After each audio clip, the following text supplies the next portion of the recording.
আসসালামু আলাইকুম প্রিয় গাইস। মহান রব্বুল আলামিন সূরা আনফালের 2 থেকে 4 নম্বর আয়াতে ইরশাদ ফরমান, আউযু বিল্লাহি মিনাশ শাইতানির রাজিম, বিসমিল্লাহির রহমানির রহিম। ইন্নামাল মুমিনুনা আল্লাযীনা ইযা যুকিরাল্লাহু ওয়াজিলাত কুলুবুহুম ওয়া ইযা তুলিয়াত আলাইহিম আয়াতুহু যাদাতহুম ঈমানান ওয়া আলা রাব্বিহিম ইয়াতাওয়াক্কালুন الذين يقيمون الصلاة ومما رزقناهم ينفقون أولئك هم المؤمنون حقا لهم درجات عند ربهم مغفرة ورزق كريم।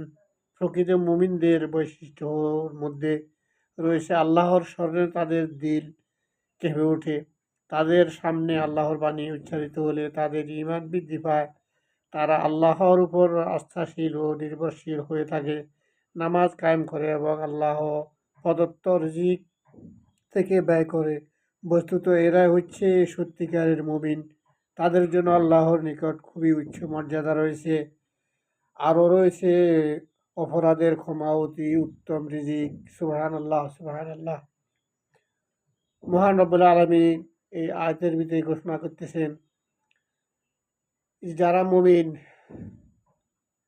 তাদের সামনে যদি কোরআন তেলাওয়াত করা হয়, কোরআন পাঠ করা হয়, তাদের অন্তর কেঁপে উঠে, অন্তর প্রকম্পিত হয়। আল্লাহু আকবার, আল্লাহু আকবার।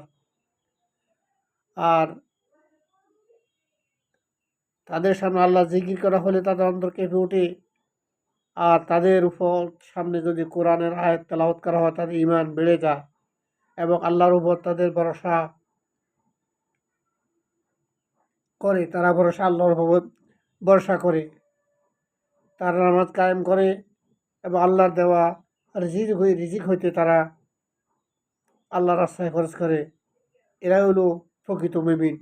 তাদের জন্য রয়েছে আল্লাহর কাছে উচ্চ মর্যাদা, ক্ষমা, উত্তম সম্মানিত রিজিক। আল্লাহ আমাদেরকে এভাবে প্রকৃত মুমিন হওয়ার আল্লাহ আমাদেরকে তৌফিক দান করেন। আমাদের সামনে যেন আল্লাহ জিকির করা হলে আমাদের অন্তর কেঁপে ওঠে, আর কোরআন আয়াত তেলাওয়াত করা হলে যেন আমাদের ঈমান বেড়ে যায়।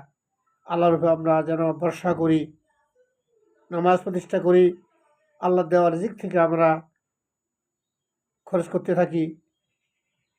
এরাও হলো প্রকৃত মুমিন। আমরা যেন প্রকৃত মুমিন হইতে পারি, তাহলে আমাদের জন্য আল্লাহর নিকট রয়েছে উত্তম দরজা, ক্ষমা, উত্তম সম্মানিত রিজিক। আল্লাহ আমাদের সবাইকে এভাবে একনিষ্ঠ মুমিন হয়ে ঈমানের সাথে জীবনযাপন করার তৌফিক দান করুন। ওয়া মা তৌফিক ইল্লা বিল্লাহ। আসসালামু আলাইকুম ওয়া রাহমাতুল্লাহ।